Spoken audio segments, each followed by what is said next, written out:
The year was 2087, and Earth had finally achieved what many had thought impossible: a fragile global peace. After decades of environmental disasters, technological breakthroughs had helped restore much of the planet's damaged ecosystems. Nations worked together more than they fought, though old rivalries still simmered beneath the surface. Liam Kelly floated in the observation module of the International Deep Space Station, watching Earth rotate slowly below. At 42 years old, the NASA astronaut had spent more time in space than most, but the sight of his home planet still filled him with wonder. "Beautiful view today," he said, tapping the reinforced glass window. Dr. Olivia Wright glanced up from her workstation. The station's lead xenobiologist had been analyzing deep space microbe samples for hours. She pushed away from her desk and floated toward Liam. "Never gets old," she agreed, her dark hair forming a halo around her face in the zero gravity. "Though, I'd trade it for some real coffee right about now," Liam laughed. "8 more weeks and you can have all the coffee you want." Their casual conversation was interrupted by a soft but urgent beeping from the communication console. Liam pushed off the window and glided across the module. "That's strange," he said, checking the readings. "We're picking up an artificial signal from just beyond Neptune's orbit. It doesn't match any known Earth vessel signatures." Olivia moved quickly to her station. "Let me see." Her fingers flew across the touchscreen as she analyzed the incoming data. "This can't be right. The pattern is too organized, too perfect." For the next 12 hours, the entire station crew worked frantically to verify the signal. They contacted Mission Control, who confirmed no known human spacecraft were in that sector. As the signal grew stronger, telescopes across Earth turned, their gaze toward the outer solar system. What they saw changed humanity forever. A vessel of unknown design approached, moving at speeds that defied current human technology. Its hull gleamed with a metallic sheen that seemed to shift colors as it traveled. Most striking was its size, nearly half a mile long, with multiple protruding structures that suggested an architecture entirely alien to human design principles.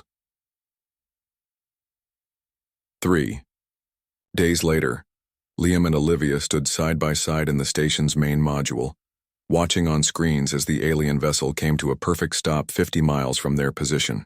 A small delegation from Earth had already launched from the planet and would arrive within hours. "I never thought I'd see this day," Olivia whispered. Her life's work had been the search for extraterrestrial life, but she had expected to find microbes on Mars or Europa, not an advanced civilization arriving on humanity's doorstep. "You and me both," Liam replied, his voice steady despite his racing heart. The first communication came shortly after, a transmission in perfect English that requested permission to send a representative to the space station. After hurried discussions between the station commander and Earth's hastily assembled response team, permission was granted. A small shuttle detached from the alien vessel. It approached with precision, docking with the station as if it had done so 1,000 times before. When the airlock cycled open, Liam and Olivia stood with the station commander, their pulses pounding in their ears. The being that emerged walked on 2 legs and had 2 arms, but their all similarities to humans ended. Standing nearly 7 feet tall with iridescent blue-green skin and 4 dark eyes arranged in a diamond pattern, the alien regarded them with an expression impossible to read. "I am Ambassador Zorthal of the Galactic Council," it said in a voice that seemed to come from everywhere at once. "We have been observing your species for some time. You have finally reached a stage of development where formal contact is permitted, President." Susan Grant arrived 16 hours later with a small team of diplomats, scientists, and military advisors. The world below had erupted in a mixture of celebration, fear, and religious fervor. Some saw the aliens as saviors, others as conquerors, and many more weren't sure what to think. Liam and Olivia were asked to join the president's team due to their space experience and Olivia's xenobiology background. They sat in the station's conference room as Ambassador Zorthal explained the nature of the Galactic Council, a confederation of 27 advanced species that governed most of the known galaxy. "Your world has potential," Zorthal said, gesturing with long, 6-fingered hands. "But you are young, unproven, The Council offers Earth Protectorate status. We will share some technologies, establish trade, and guide your development. President Grant, a former judge known for her sharp mind, leaned forward. And what does Earth provide in return for this on guidance? Zorthal's upper eyes blinked slowly. Access to reasonable planetary resources, compliance with Council directives, the standard arrangement for species at your development stage. As discussions continued over the next 2 days, the details became clearer and less appealing. The reasonable resources included most of Earth's rare minerals and 30% of its water. Compliance meant accepting Council representatives in all major governments and following Council laws that would override Earth's own. During a break in negotiations, Olivia pulled Liam aside. "Something feels wrong," she whispered. "I've been analyzing the data they provided about the Council. There are inconsistencies." Liam nodded. "I made friends with one of their engineers, Krell. He's more talkative than the others. He mentioned something about other protectorate worlds not being happy with their arrangements." Later that night, while most of the station slept, Olivia secretly accessed additional files that had been shared with Earth scientists. Hidden among standard technical specifications, she found encrypted data that suggested the Council wasn't being truthful about their intentions or history. Meanwhile, Liam met again with Krell, a smaller alien with rust-colored skin who maintained the ambassador's shuttle. Over shared technical discussions about propulsion systems, Krell revealed that several species had been protectorates for generations, with no advancement in status, despite meeting supposed benchmarks. "The Adarans have been waiting for full membership for 300 years, Krell said quietly, his voice barely audible. "They mine their world hollow for the Council. The Talarians provide soldiers but cannot vote on the wars they fight." When the week of negotiations ended, the Council's offer remained largely unchanged. Join as a protectorate or remain isolated, cut off from galactic society and resources. President Grant requested time for Earth's nations to discuss the proposal. "You be out. Have 7 Earth days," Ambassador Zorthal said firmly. "The Council's patience is not unlimited." As global leaders debated through secure channels, Liam and Olivia worked frantically to understand what the Council really wanted from Earth. What they discovered suggested humanity was facing not an opportunity, but a carefully disguised threat from an empire that conquered through diplomacy before showing its true nature. "We need more time," Olivia told President Grant on the final day. "There's something they're not telling us about Earth, about humans specifically." But time had run out. With most nations fearing isolation more than the Council's terms, Earth reluctantly accepted protectorate status. As Ambassador Zorthal prepared to return to the main vessel to formalize the agreement, he paused beside Liam and Olivia. "You two are curious specimens," he said, his 4 eyes studying them intently. "I look forward to learning more about your kind." The way he said it sent chills down their spines. Earth had just taken its first step into a larger universe, but Liam and Olivia feared it might have been a step into a carefully laid trap. 3 months had passed since Earth accepted protectorate status, and the planet had changed dramatically. Sleek Council ships now hovered over major cities. Their gleaming technology had revolutionized human industry, but at a steep price. Massive resource extraction vessels floated above Earth's oceans and forests, drawing out precious minerals and water at an alarming rate. The Council had established its governmental liaison office in Geneva, Switzerland. The building stood out against the historic city, a towering structure of shimmering metal and pulsing lights that seemed to defy Earth architecture. Inside, Prefect Noir, a tall, gray-skinned alien with 6 fingers on each hand and eyes that never seemed to blink, oversaw Earth's integration into the Galactic Council's empire. Alan Foster walked the perimeter of the Council building, his eyes constantly scanning for threats. The former Navy SEAL now worked security for visiting Council officials. His muscular frame was tense, his expression carefully neutral as alien diplomats passed by. Many humans had taken similar jobs, finding that serving the Council paid better than most Earth occupations. "Perimeter secure, moving to entrance check," Alan said into his communication device. A council-issued implant behind his ear that translated his words into standard council language. As a group of Zentari delegates approached, insectoid beings, with chitinous exoskeletons, Alan noticed something odd. When a child nearby began laughing loudly, the Zentari physically recoiled, their antennae vibrating rapidly. Alan had observed similar reactions before when humans displayed strong emotions near certain alien species.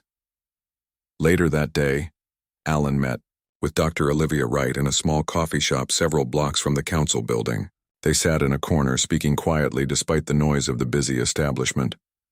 "They're sensitive to something about us," Olivia said, keeping her voice low. Since returning to Earth, she had been working in a council research facility, ostensibly studying compatibility between Earth biology and alien medical techniques. "I've been running tests in secret. Human emotional responses generate subtle energy patterns that most council technology can detect." Alan nodded.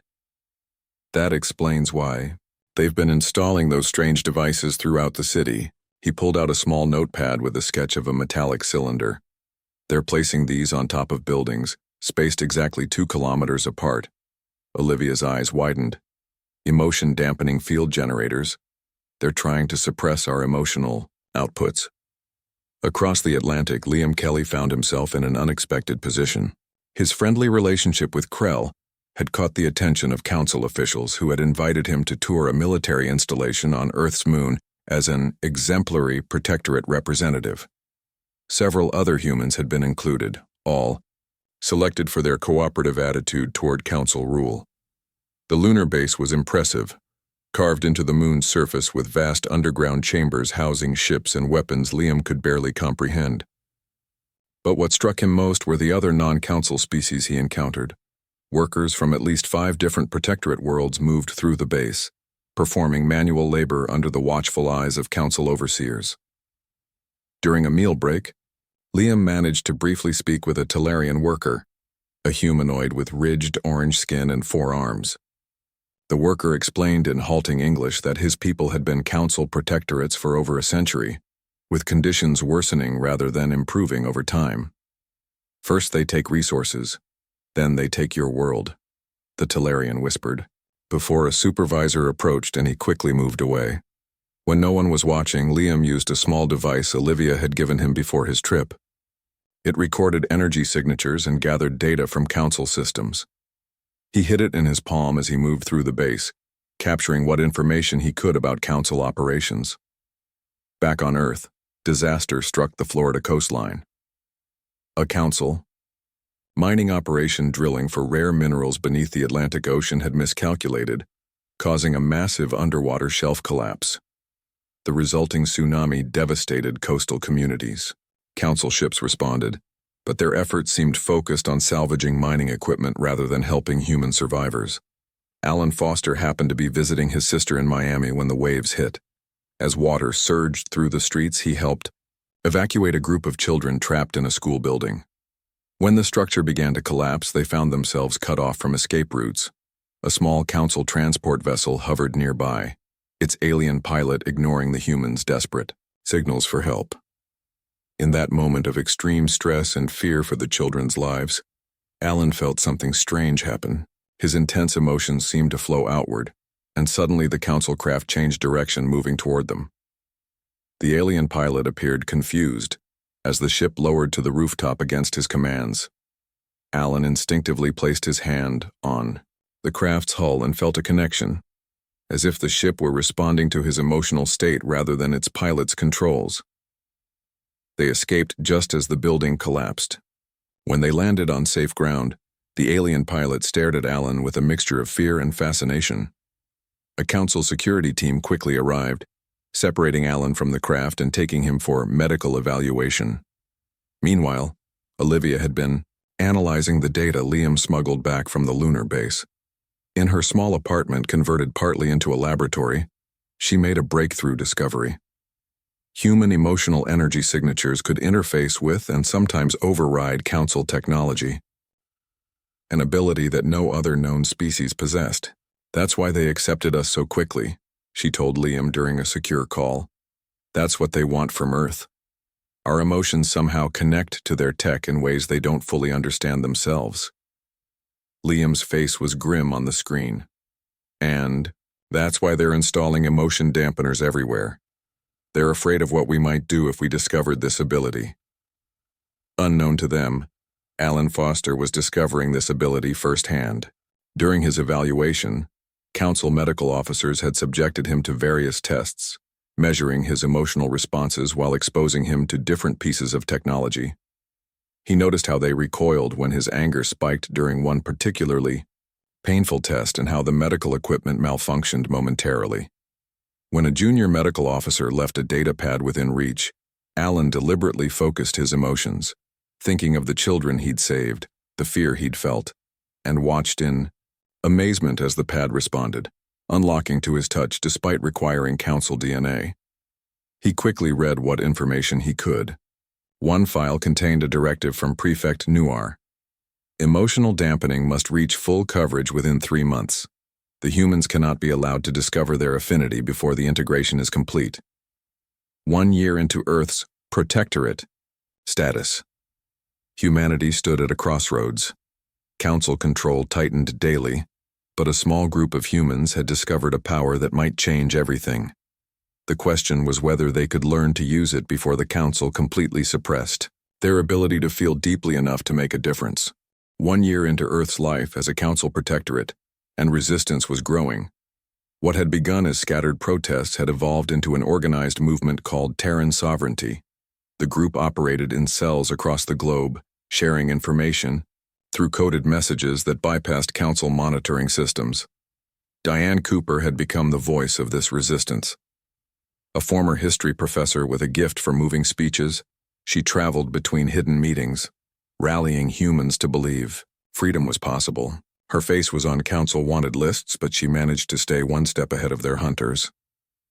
"We are not meant to be servants," she told a group gathered in an abandoned subway tunnel beneath New York City.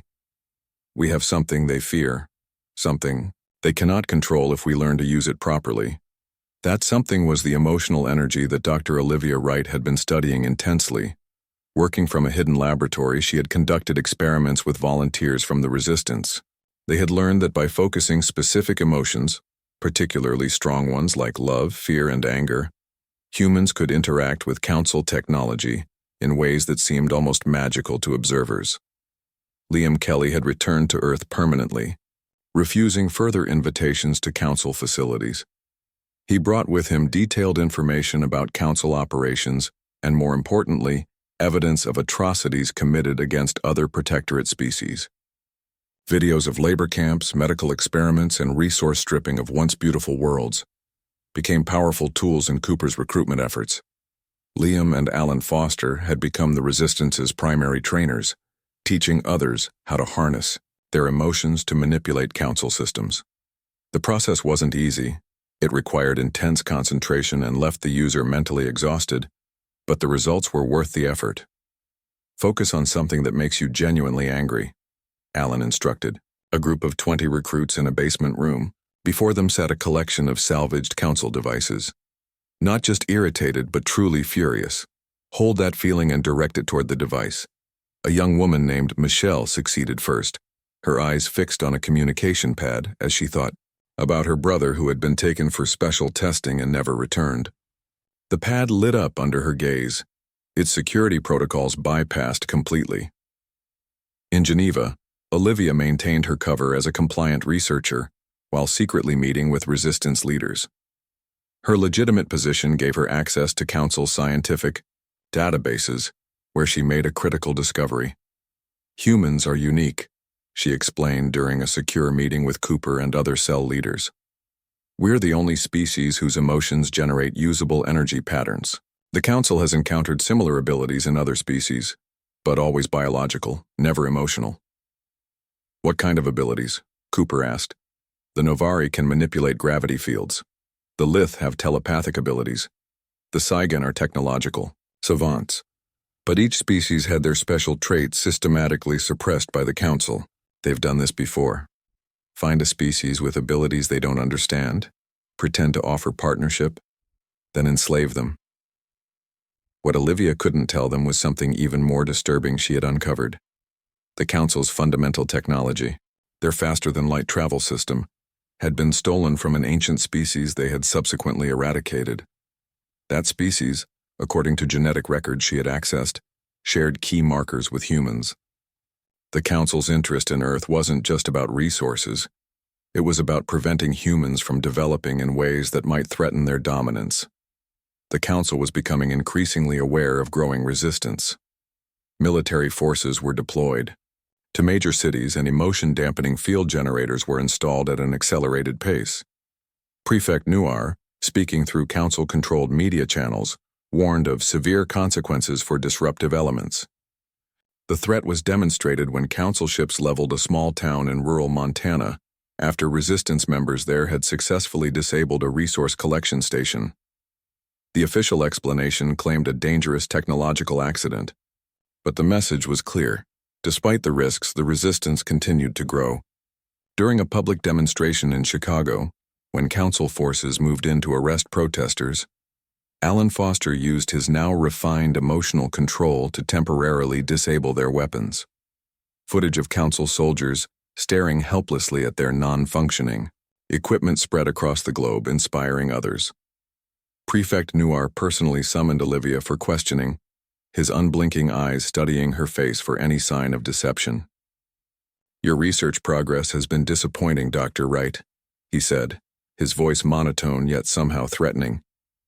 "Your initial results suggested greater compatibility between human biology and Council medical protocols. The human system is more complex than we initially believed," she replied calmly despite her racing heart. "Emotional variables create inconsistencies in the data. If the emotion-dampening fields were temporarily reduced, I could gather more accurate readings." Noir's gray skin seemed to tighten around his skull.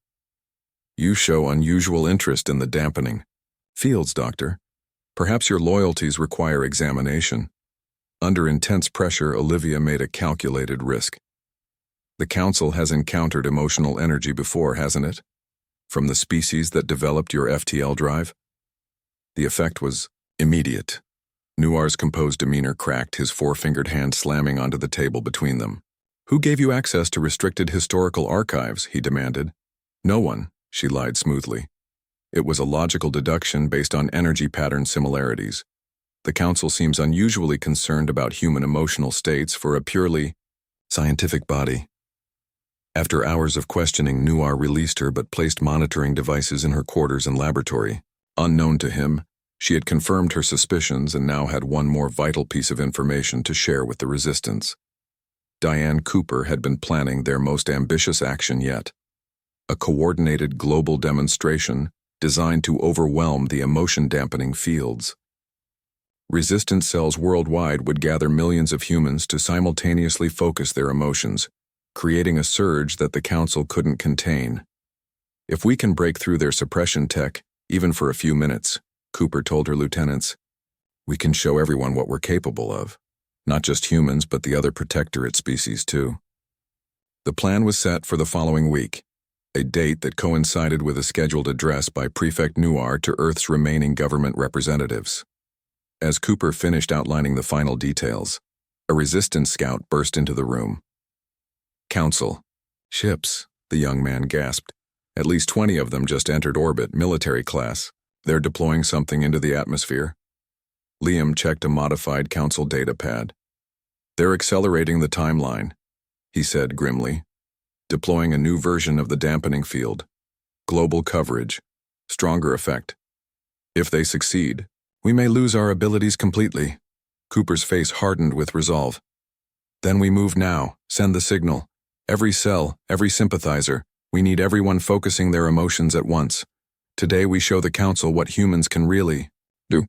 As the message spread across hidden networks, humans around the world prepared to prove they weren't as easily controlled as the Council believed. The next few hours would determine if humanity would remain under the Council's boot forever, or take their first real step toward freedom. The coordinated emotional surge worked better than anyone had expected. As millions of humans focused their feelings simultaneously, Council systems worldwide began to malfunction. Communication networks failed. Ships lost power and drifted in orbit. The new atmospheric dampening field generators overloaded and shut down. For 6 glorious hours, humanity demonstrated its power. In those hours, resistance cells struck key council facilities, downloading classified information and freeing humans who had been taken for special testing. The council's tight control slipped, revealing the first cracks in their seemingly impenetrable empire. Then the counterattack came. Reserve council warships arrived from nearby systems, deploying troops with manually operated weapons that didn't rely on the affected technology. The resistance went underground again, but they had achieved something important, proof that humans could fight back. 2 years into the occupation, Earth existed under martial law. Council soldiers patrolled major cities, and anyone suspected of resistance activities disappeared. But the spark of rebellion had spread beyond Earth's atmosphere. Liam, Kelly, and Krell had embarked on a dangerous mission, traveling to other protectorate worlds to form alliances. Their stolen shuttle moved quietly through the edges of Council space, avoiding patrol routes that Krell knew from his years of service. They had already visited 3 worlds and were approaching the 4th, Novari Prime, a heavy gravity planet whose native species had once been renowned for their ability to manipulate gravitational fields. The Novari were the 3rd species brought into the Council as protectorates, Krell explained as their ship entered orbit. They've been under Council control for over 500 years. Most have forgotten their abilities entirely. Liam nodded, checking the ship's sensors for Council patrols. Just like the Lith and the Saigon we visited, the Council has been doing this for thousands of years, finding species with unique abilities, suppressing those abilities, and extracting resources and labor. Their meeting with the Novari resistance leader took place in a mining cavern deep beneath the planet's surface. Gravsen was tall and powerfully built, with skin that seemed to shimmer like oil on water and eyes adapted to the darkness of his world. "We have heard of Earth's defiance," Gravsen said, his voice rumbling like distant thunder. Many believed it was just another Council lie to justify increased security. Liam shared videos of humans using emotional energy to overcome Council technology. In return, Gravsen demonstrated what few Novari remembered how to do. He gestured toward a mining tool, and it floated upward, defying the planet's crushing gravity. "The Council told us this was primitive superstition," Gravsen said. "They took our children for education and returned them unable to access these abilities. Over generations, most forgot entirely." Liam and Krell had discovered the same pattern. On every world they visited, the Lith could communicate telepathically across vast distances. The Saigon could interface directly with technology, understanding and improving it instinctively. Each ability had been systematically suppressed through a combination of drugs, education, and Council dampening technology. On Earth, Alan Foster led guerrilla operations against Council facilities, targeting the emotion-dampening generators that had been repaired after the global surge. His team had developed techniques to shield their emotional outputs, making them nearly invisible to Council detection systems. During a raid on a generator in former Brazil, Foster's team was ambushed. Despite fighting bravely, most of his people were killed or captured. Foster himself was taken alive, a priority target for the Council.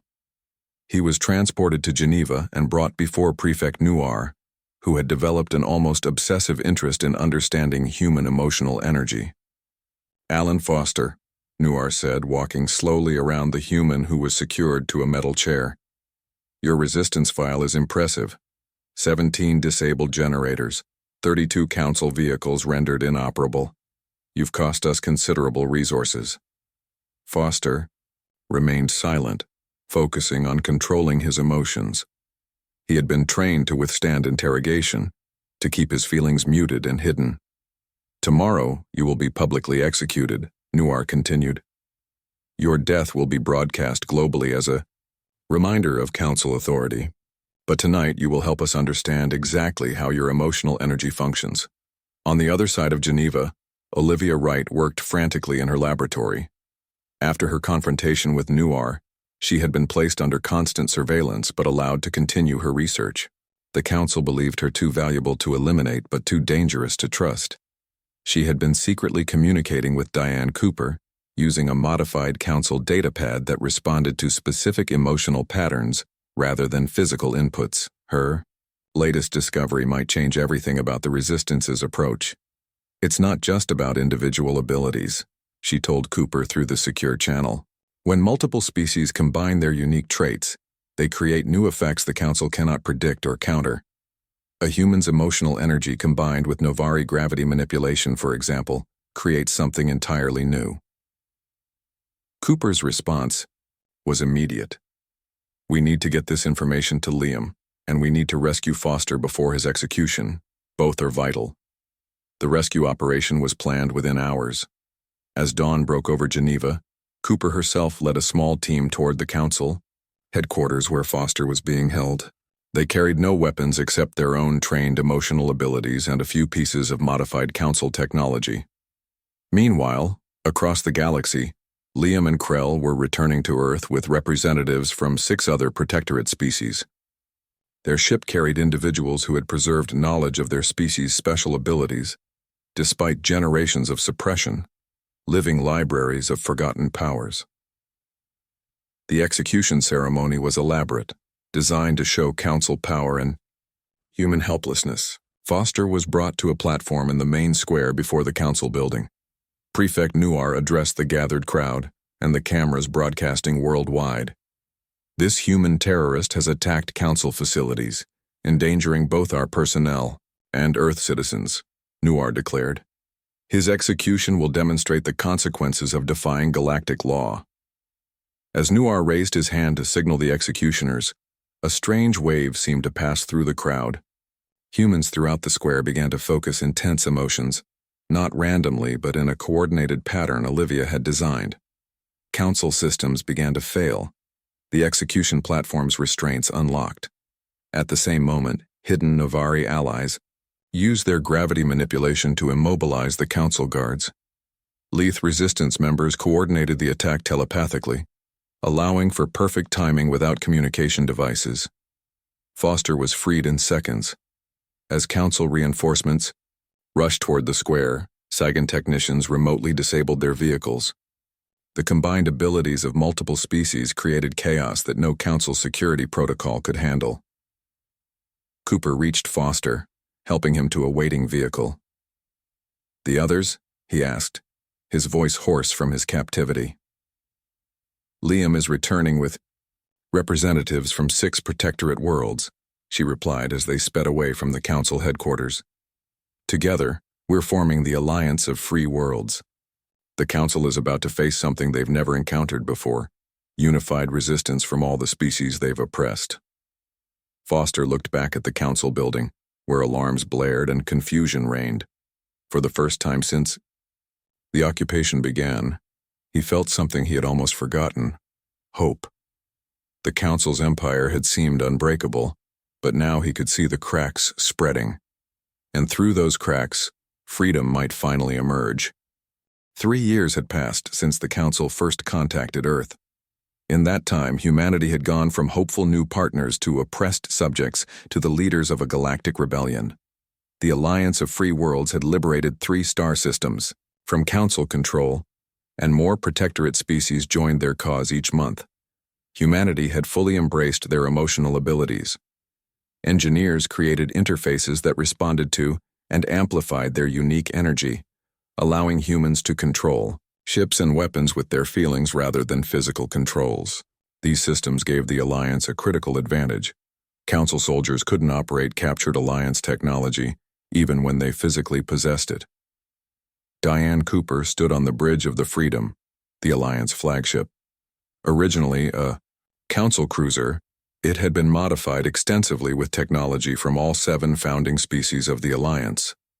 Around her, humans worked alongside Novari, Lith, Saigen, and others, each contributing their unique abilities to the ship's operation. "The Council is gathering their forces," reported Alan Foster, now Cooper's chief of security. His time in Council captivity had left scars, but it had also deepened his resolve and strengthened his emotional control. "Intelligence suggests they're planning something big at Nexus Prime. Nexus Prime was the Council's capital world, home to their central government and most important research facilities. Until now, the Alliance had avoided direct confrontation there, focusing instead on liberating outer systems and building their forces. Liam's team has confirmed it, Cooper replied.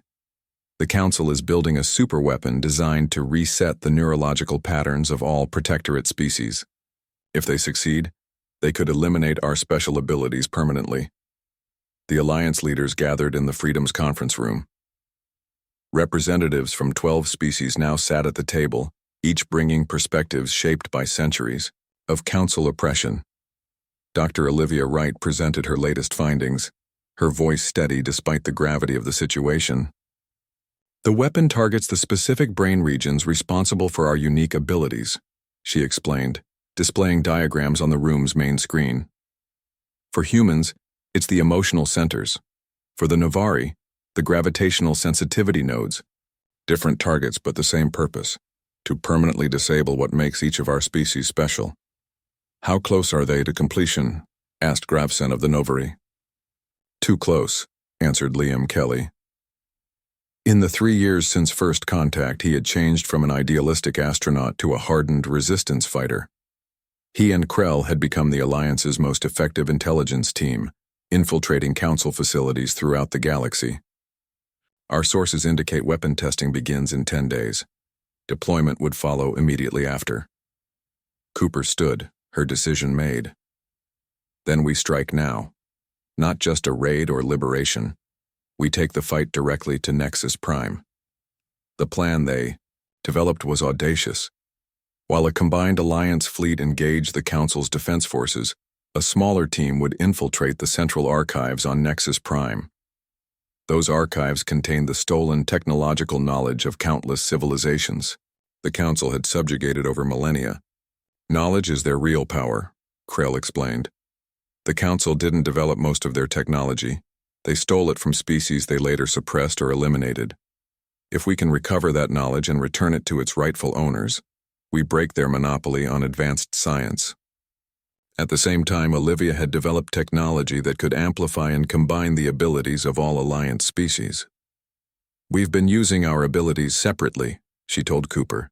Imagine what we could do if we united them, not just on a small scale like Foster's rescue, but across an entire planet. The assault began 3 days later. The Alliance fleet, though outnumbered, fought with the desperation of those who knew their freedom hung in the balance. Council ships found their systems malfunctioning as human emotional energy washed over them. Novari gravity manipulators created distortion fields that disrupted weapon targeting. Lith telepaths coordinated attacks with perfect precision. On the planet's surface, Liam and Krell led a team through the streets of the Council capital.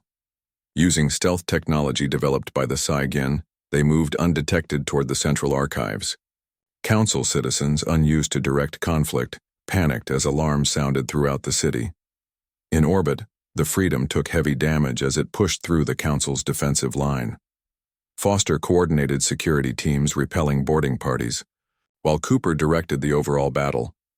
Despite losses, the Alliance ships maintained their advance, drawing more Council forces away from the planet.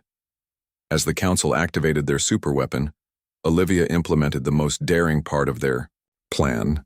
Through the Alliance communication network, she coordinated an unprecedented effort. Billions of humans across multiple worlds simultaneously channeled their emotions, creating an energy surge far beyond anything previously attempted. The combined abilities of all Alliance species created a cascading effect.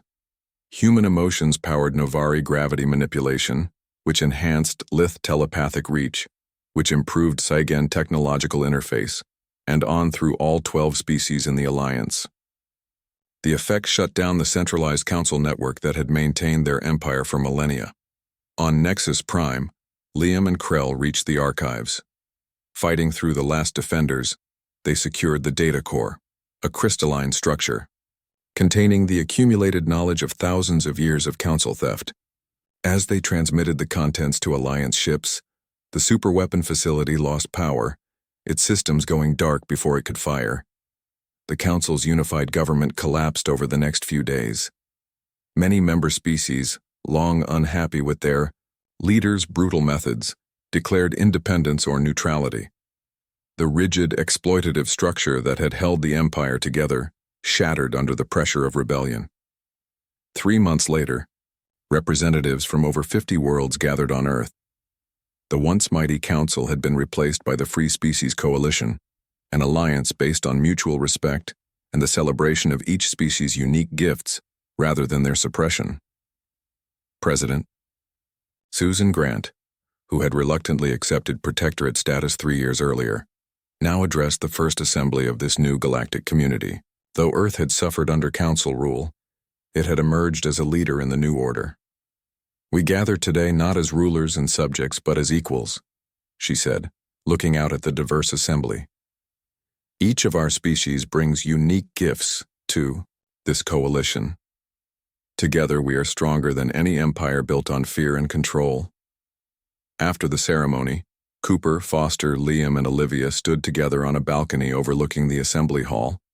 The four who had started as strangers thrust into humanity's first contact had become the core of a movement that changed the galaxy. "Did you ever imagine this when you spotted that first signal?" Cooper asked Liam. He shook his head, smiling. "I thought we were finding our place in the galaxy. I never dreamed we'd end up remaking it." Olivia looked out at the representatives mingling below. Dozens of species, each with abilities and perspectives that enriched the whole. The Council's mistake was seeing diversity as something to control. They never understood that our differences, when freely shared, create something greater than the sum of its parts. Foster, who had suffered most under Council rule, nodded in agreement. They thought human emotions were a weakness to exploit. They never considered they might be the very power that would shatter their empire. As night fell on the new galactic, capital stars appeared in the sky above. No longer distant points of light representing unreachable worlds, they now marked the homes of allies and friends in a coalition built on freedom. Humanity had not only found its place among the stars, but had helped create a new and better galaxy for all.